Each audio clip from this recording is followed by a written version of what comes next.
ఆయన వాక్కు బయలుదేరిన తోడనే వెలుగు కలిగింది.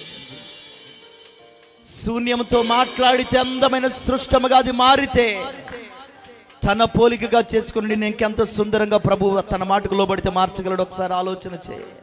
ఉన్నది ఒకటే జీవితం.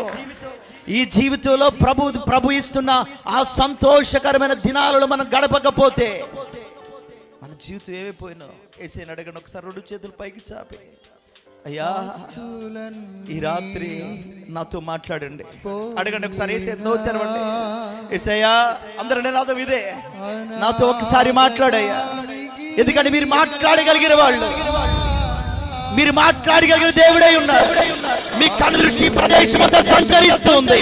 తన యందు భయభక్తులు గల వారి చుట్టూ ఆయన కావలిగా ఎలాగైతే ఉన్నాడో ప్రభు నిన్ను కరుణించడానికి, ప్రభు నిన్ను